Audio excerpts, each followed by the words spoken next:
Of course, when you are going to connect to a server or WebSocket server, you need to handle the error.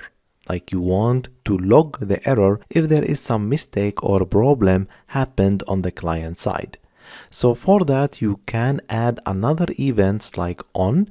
Here we have connection. There are another events like on disconnect and also on connect error. All of them are provided by this socket handler. So after connection, you can have emitting a message, and then if there is a connection error or before emitting a message or client connected, you can handle if there is an error.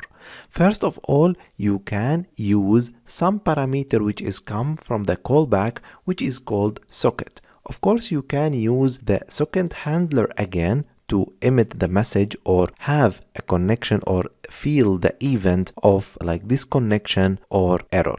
But it's better always, sometimes it's not working, so it's better to use that parameter which comes back with the connection. This socket is the same as socket handler, both of them holding the socket handler or socket IO of that server. So it's up to you, but I prefer always to use that parameter which is called socket. So this socket now, the callback has some event which is called on disconnect, and this disconnect is going also to have a callback.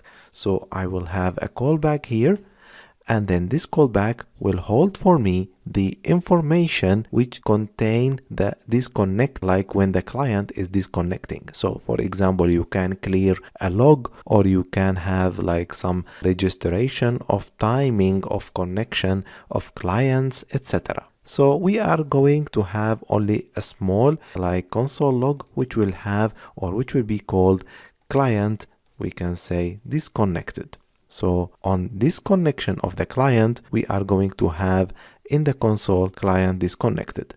So let's try that again. I'm going to connect, and again I will click disconnect. So when I am disconnected, I must get in the server client disconnected. So connected first and then client disconnected. There is also another event which we can use, which is called error. So you can put it on the top here. You can say here connect underscore error. This event is provided as well from the WebSocket. You can say here connection error. So the console log will have the connection error message in case there is error in the connection from the client. So I will click on connect, disconnect, and everything is working fine. I don't have a specific error to reproduce, but in case it happened, you can see it in your console log. So for that, maybe you need to check your server, or maybe there is some firewall, etc. So for that, we provided all the checking regarding the connection to our WebSocket server. It's also nice to have all of those sockets, so also emitting a message using that callback parameter.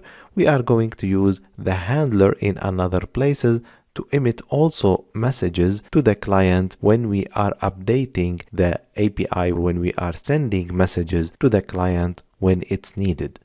So let's try that again now. Okay, we are connected, and then again disconnected. Everything is working fine.